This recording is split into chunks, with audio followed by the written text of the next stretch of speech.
بسم اللہ الرحمن الرحیم۔ دوستو، بہت سے سوالات آئے ہیں کہ آپ ہمیں جس سلسلے میں آپ ہمیں اسٹڈی کر کے بتا رہے ہیں کہ ہماری ایز اے قوم کیا مینٹل ہیلتھ ہے اور ہم اس کو کیسے امپروو کریں، تو اس میں 2-3 سوالات لوگوں نے پوچھے ہیں، تو بہت سے، لیکن میں وقت کی وجہ سے پلیز میں ایک ٹاپک ایٹ اے ٹائم لے سکتا ہوں۔ بہت سے لوگوں نے یہ پوچھا ہے کہ مرئی کا جو واقعہ ہوا ہے، یہ اس کے متعلق آپ کا کیا خیال ہے، کیونکہ یہاں ایک بازار گرم لگا ہوا ہے، پارلیمنٹ میں ہر ایک اپنے سکورنگ پر لگا ہوا ہے، جو دراصل دوسری قوموں میں جب اس قسم کی کیٹسٹرافیز آتے ہیں، ہیزرڈس آتے ہیں، تو وہ لوگ کیا کرتے ہیں۔ دیکھیں، ہر ملک میں اس قسم کے ہیزرڈ ہوتے ہیں، اور یہ رب العزت کی طرف سے یہ حکم ہے کہ میں اس قسم کے عذاب اس کا بھیجتا ہوں کہ انسان کو کہتا ہوں کہ وہ ہم میری طرف رغبت کریں، میری طرف توجہ دیں، کیونکہ چیز یہ ہے کہ وہ اللہ کا راستہ بھول جاتے ہیں اور تکبر میں چلے جاتے ہیں، بڑائی میں، اور اپنے آپ کو بہت سپر پاور سمجھنے لگ جاتے ہیں اور خدا سے دور چلے جاتے ہیں اور خدا رسول کو بھول جاتے ہیں۔ تو چنانچہ اس چیز کے لیے یہ ہر جگہ اس قسم کے کیٹسٹرافیز اللہ تعالیٰ بھیجتا رہتا ہے، جیسے کرونا ہے اور کئی قسم کے ہیزرڈز ہیں اور چلتے رہتے ہیں۔ یہاں جب اس قسم کے لوگ ہوتے ہیں تو the people are well conscious، کیونکہ یہ اچانک آتا ہے، اس میں نہ حکومت کچھ کر سکتی ہے نہ کچھ قدرت کی طرف سے ہوتا ہے، تو ہر ایک اپنے طریقے سے پریپیئر ہوتا ہے کہ ہم نے اپنی گاڑیوں کو کس طرح مینٹین رکھنا ہے، کس طرح چین رکھنی ہے، کس طرح اس کو جانے کے لیے پہلے وہاں کے حالات کو مد نظر رکھ کر یہ بھی دیکھنا ہے کہ وہاں اس وقت کنڈیشن کیا ہے اور ہمیں کس طریقے سے چیزوں کو دیکھنا چاہیے۔ وہ ریڈیو اور اسٹیشن سے ان ٹچ رہتے ہیں، انفارمیشن ملتے ہیں۔ تو یہاں کئی ایک فیکٹر ہیں جو ہمیں ذہن میں رکھنا پڑے گا کہ بجائے یہ کہ ہم یہ ایک دوسرے کو لتاڑیں یا اپنا حکومت کو نااہل ثابت کرنے پر ساری انرجی ضائع کر کے کوئی قانونی کام تو کرے نہ، فقط یہ ہے کہ ایک قسم کے اپوزیشن میں وقت کو ضائع کر دیں۔ لہٰذا اس میں بہت سے فیکٹر ہیں جو کہ ریلیونٹ فیکٹر میں پبلک ہے، ایڈمن ہے، نیچر ہے، انفارمیشن ہے، پرسپشن ہے، اور پاپولیشن کی کرائسس ہے، اویئرنیس ہے، لا آف آرڈر اپلیکیشن ہے، فن اور پلیئر کا مقصد ہے، سورسز ہے، پور اور رچ کا معاملہ، ہاؤ، وین اینڈ ویئر، کس کو بلیم دیا جائے۔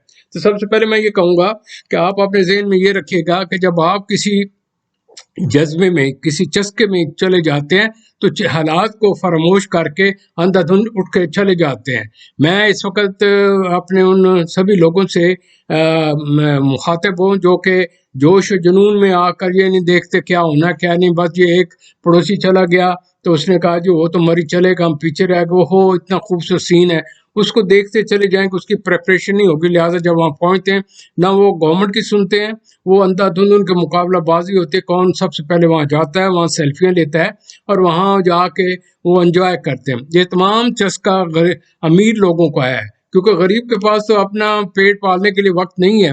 لہٰذا اس میں ایک پولیٹیکل دنگل لگنے کے علاوہ لوگ جنونی حالت میں ہوتے ہیں، بھیڑ چال ہوتا ہے، جوش و جنون ہوتا ہے، بھاگ دوڑ ہوتے ہیں، اور اپنے ان چیزوں کو انجوائے کرنے کے لیے نہیں دیکھتے کہ کیا ہو رہا ہے، کیا رہی ہے۔ تو اس منظر کو نظر رکھتے ہوئے پلیز ذہن میں یہ رکھیے گا کہ آپ ایک منحصر قوم اپنے آپ کو آرگنائز کریں، ڈسپلن کریں، اور اپنے آپ کو ایک اچھے انداز سے لے کر چلیں۔ فقط ایک دوسرے پر بلیم کرنے سے کوئی فائدہ نہیں ہے، اس میں انرجی ضائع ہو جاتی ہے، پھر بعد میں رود پیٹتے ہیں۔ اس میں جہاں تک خدا و رسول حکم ہے تو اس میں آپ صورت اٹھا کے لیجیے گا، سورہ یونس میں اس کا ذکر ہے کہ انسان بہت ظالم ہے، وہ اپنی مرضی کرتا ہے، وہ حالات کو نہیں دیکھتا، پھر میں انہیں جھنجھوڑنے کے لیے ان کو اس قسم کے عذاب دیتا ہوں۔ دیکھیے، وقت جو موت کا وقت ہے مقرر ہے، اس کے لیے نہ کوئی اس کی کوئی روک نہیں سکتا۔ مثال کے طور پر اگر ایک شخصی موت وہاں لکھی ہوئی ہے تو خود قرآن شریف ذکر ہے کہ وہ موت کا فرشتہ وہاں انتظار کر رہا ہوتا ہے کہ وہ شخص ابھی یہاں نہیں پہنچا جس کی یہ موت واقع ہونی ہے۔ تو لہٰذا اس چیز میں بہت سی چیزوں کو یہ بھی ذہن میں رکھیے گا کہ ان کے قصوروار خود ہم ہیں۔ یہ کسی باہر کو دوسرے کو بلیم کرنا بڑا آسان ہوتا ہے۔ لہٰذا میں اس چیز میں مد نظر رکھتے ہوئے آپ سے عرض کروں گا کہ یہ موڈی جو ہے انداز، جذباتی انداز، جنونی انداز، شیخ چلی کے پلان اور لاہور کے جیالے جب گپی شپی دوسروں کے کیڑے نکالنے والے فارغ اوقات میں فقط باتیں کرنے والے ہیں، ان کو یہ چاہیے کہ اللہ تعالیٰ نے اگر ان کو دولت دی ہے اور ان کو پیسہ دیا ہے تو ان کو یہ چاہیے کہ وہ اس کو جائز طریقے سے صرف کریں۔ لہٰذا اس میں جو قابل غور نقطہ ہے وہ یہ ہے کہ ہمیں یہ بھی دیکھنا چاہیے کہ عموماً ہم لوگ جب اس قسم کے حالات میں چلے جاتے ہیں تو اللہ تعالیٰ کہتا ہے کہ اے لوگوں میں یہ نہیں دیکھتا کہ کون کیا ہے کیا نہیں ہے.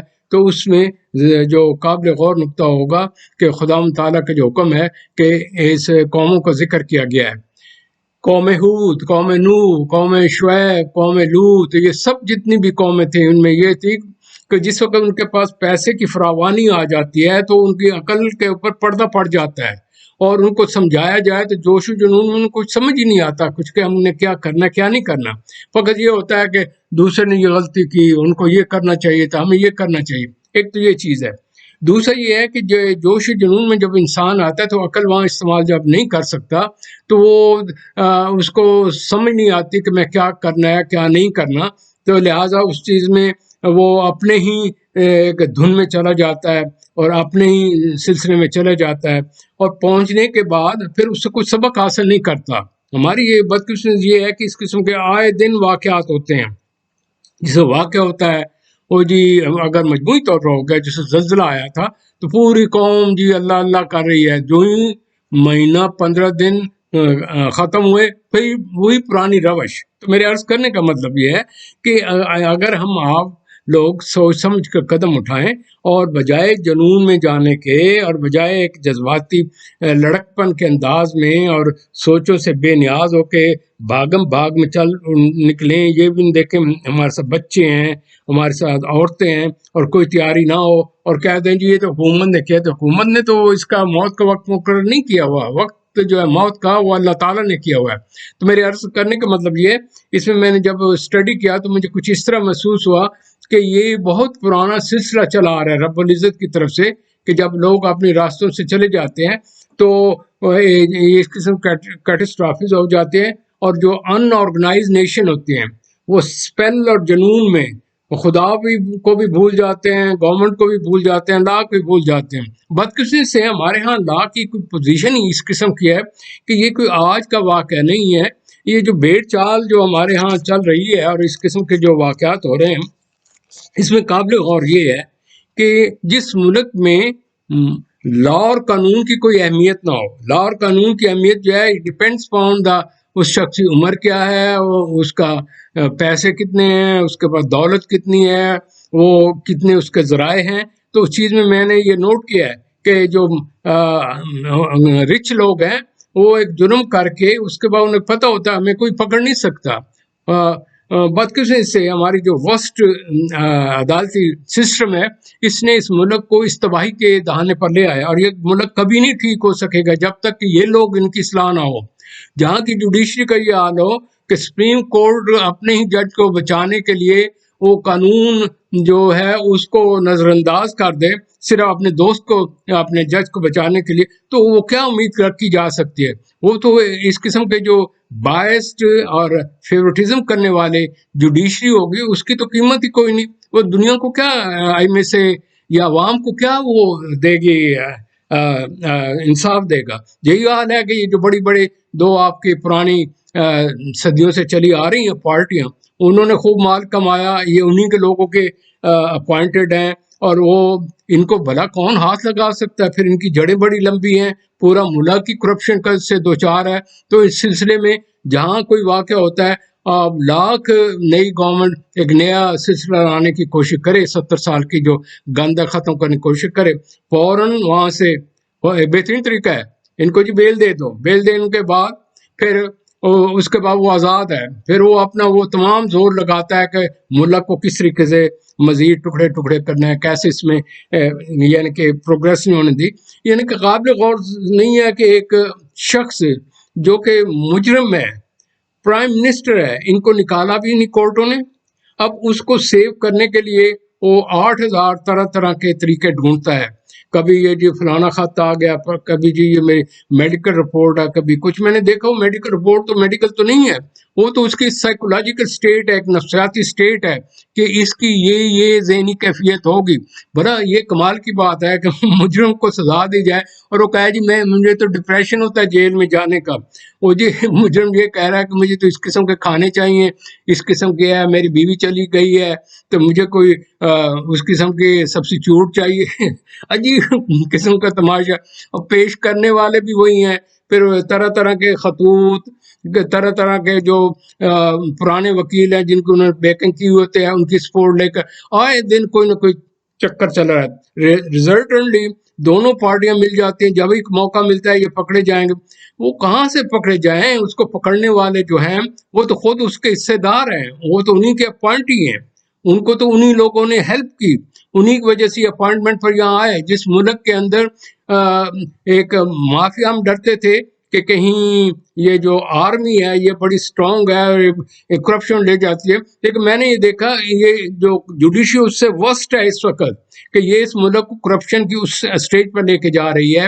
اتنی انسرٹنٹی کریٹ کی ہوئی ہے کہ کسی بھی مقدمے کا کچھ بھی فیصلہ کب وہ آئے گا، کس طرح آئے گا، کیسے ہوگا، یہ ڈیپینڈس پان کہ مجرم کون ہے، اس کو پیسہ کتنا ہے. لہٰذا یہ لوگ اب سوچتے ہیں، عام لوگ بھی جو اس قسم کے جرم کرنے لگتے ہیں، وہ کہتے ہیں جی اگر 100 کی بے ایمانی یعنی گھیرا پھیری کی ہے، 20% ایک طرف رکھ لو جی، ہم فلانے وکیل کے ذریعے اپروچ کر لیں گے. بھائی جہاں کی میں سے جو لائر کی سب سے بڑی آرگنائزیشن ہے، وہ ایک مجرم کو وہاں بیٹھا ہوا اس کی تعریف میں بڑے بڑے قصیدے پڑھے جا رہے ہیں. بھلا ان وکیلوں سے آپ چاہتے ہیں یہ کیا کریں گے؟ تو میرے عرض کرنے کا مطلب یہ ہے کہ خدا را اپنے عقل کے ناخن لیں عوام کو کہ یار یہ آپ کیا سوچ رہے ہیں، آپ کس قسم کے لوگوں کو بھیج رہے ہیں. اور دوسرا یہ کہ کیا آپ ملک میں ایسا قانون نہیں بن سکتا جو سبھی کے لیے ایک ہی جیسا ہو، کہ جس کی بھی ان کے اصلاح سے زیادہ منی ہے ان سب کو پکڑا جائے. یہ کیا کہ یہ خدا کے اسپیشل اوپر سے اترے ہوئے ولی ہیں کہ ان چیف جسٹس کو، جسٹسوں کو کوئی پکڑ نہیں سکتا. اگر ان کو کوئی نہیں پکڑ سکتا تو وہ کہیں گے دوسرے لوگ جو یہ بڑے بڑے مگرمچھ بیٹھے کہیں گے جی اگر آپ کو نہیں کوئی پکڑ سکتا ہے تو آپ ہمیں کس طرح پکڑ سکتے ہیں. لہٰذا میرے کہنے کا مطلب یہ ہے کہ اس ملک کے اندر یہ اس قسم کی جو طرح طرح کی اللہ تعالیٰ کی طرف سے آزمائشیں ہیں وہ آتی رہیں گی. آخر میں صرف اتنا عرض کروں گا، اپنی ذات کے جو من ہے آپ کے اندر ہے، اگر آپ ایمانداری کرنا چاہتے ہیں تو آپ کی مرضی نہیں کریں گی تو اللہ تعالیٰ کے ظالموں کو ان کے اعمال کے سبب جو حد سے بڑھ جاتے ہیں. یہ چھٹی آیت ہے 129 میں کہا کہ ان ایک دوسرے پر مسلط کر دیتے ہیں ظالم لوگ، پھر انہی سے وہ بدلہ لیتے ہیں. حضرت یونس علیہ السلام نے بھی یہی کہا تھا کہ لا الہ الا انت سبحانک انی کنت من الظالمین. تو یہ آپ خود ظالم ہیں، پلیز ڈونٹ بلیم ادر. آپ اپنے خود اس قسم کی حرکتیں کریں گے، خود آپ بیان مجھے مار والی بات کریں گے تو پھر بعد میں بنے اوپر جو حکومت یہ کرتے بھائی آپ کے پاس عقل نہیں ہے نا، یا کلونا یا تفکرونا، اپنا کیوں نہیں آپ انتظار کرتے، کیوں نہیں دیکھتے؟ کہتے یسمعونا، سنتے کیوں نہیں، دیکھتے نہیں، بالتے نہیں ہیں، بس جو جی میں آیا کر ڈالا. کیوں؟ ہم جی یہ ہیں اور ہمارا اللہ ہمارے ساتھ. اللہ تعالیٰ کا نہیں، سب لوگوں کے درجے بالحاظ عمل مقرر ہیں. اللہ ان کے کاموں سے بے خبر نہیں. ان کو وارننگ دی گئی ہے، تم کو ہم نابود کر کے نئی نسل لے کر آ جائیں گے. یہ بھی اس میں حکم آیا ہے. تمام یہ چھٹی آیت میں کا ہے. اور کہتا ہے اللہ تعالیٰ مسرفین مت بنو، بیجا مت اڑاؤ، اپنے عقل کو، عمل کو، جنون کو اپنے قابو میں لے آؤ. عقل کے تیر چلاتے ہو، عقل کے سے کام لو. پھر کہا کہ تاکلون، عقل استعمال کرو. ظن مبالغہ میں سے بچو. اگر آپ پر نفس کا غلبہ ہو جاتا ہے تو دوسروں کو بتانے کے بجائے خود اپنے پیچھے اس کو مقام پر لے کر چلو. آخر میں یہ کہا اللہ تعالیٰ نے لا نکلف اللہ نفسا الا وسعها، ہم آدمی کو دیکھ کر ہی اس کو سزا دیتے ہیں. اگر آپ راہ راست پر نہیں چلتے تو اللہ تعالیٰ کی طرف سے یہ عذاب آتے رہیں گے. لہٰذا ان شارٹ میرا عرض کرنے کا مطلب یہ ہے، پلیز ہر واقعے کے بعد اس کی فیڈ بیک لیں، اس سے سیکھیں ہم نے کیا غلطیاں کی، تاکہ آئندہ ہم ان غلطیوں سے دوچار نہ ہوں اور ہم ایک پروگریسو قوم بنیں. آپ کے پاس بہت سی انرجی ہے but energy is waste in these kind of activity. اللہ تعالیٰ مجھے آپ کو راہ راست دے اور ہم سیدھے راستے پر چلیں. آمین.